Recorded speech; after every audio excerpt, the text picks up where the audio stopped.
Hi, this is the plotter that I made. The input is given through a mouse. The mouse sends me data every 1/100th of a second. Here these bits show me the X instantaneous data sent and these bits show me the Y instantaneous data. These two bits are the sign bits. One means negative. These three bits are the error bits I use for debugging.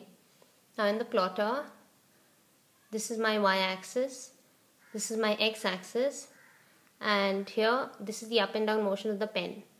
Right now I'm not attached a pen holder because I was quite disappointed with the x and y-axis motion. It's not good. That's because first of all there's a lot of play over here, and at the joints there's friction, and the bells that I've used have a low value of K, whereas I'm supposed to use high value of K bells. What is happening right now is that the motors are spinning and the bells tend to elongate instead of the carriage moving. The mouse sends me data with 1/8 of a millimeter accuracy. That means if the lowest bit lights up, in this 1/100th of a second the mouse moved by 1/8 of a millimeter. The motors I've used are simple DC motors. I had to use 100 RPM motors because I was not sure whether high RPM motors would give me enough torque.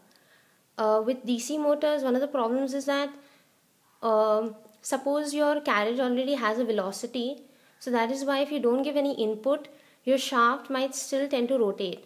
But I was saved from that. As you can see, I can't rotate, the shaft is locked. That's because of gearing over here. So that is why it only rotates if I give an input. Okay, so let's start it.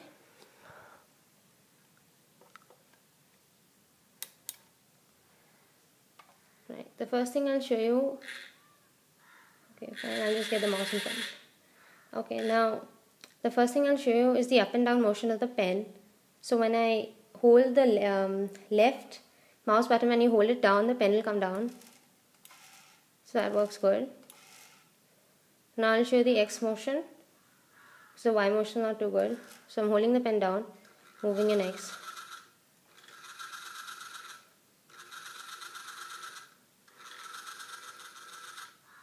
Now I'll release the pen and move back.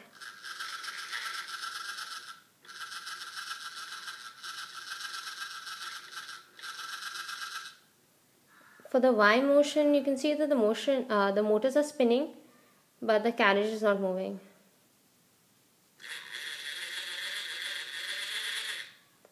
Right.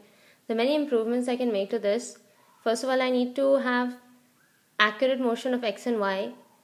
Then I can achieve that by either joints having either brass bushings for low friction or have bearings, and the bells need to be replaced by timing bells and the motors by stepper motors, and I should control them through micro stepping. And if I need to use this for high torque applications, I should, instead of using the bells, I should be using power screws, and the motor should be servo motors. Also, I can take the input from the computer like an AutoCAD drawing, and I can have the Z axis programmed a bit so I can have 3-dimensional motion. Fine, that's about it. Thank you.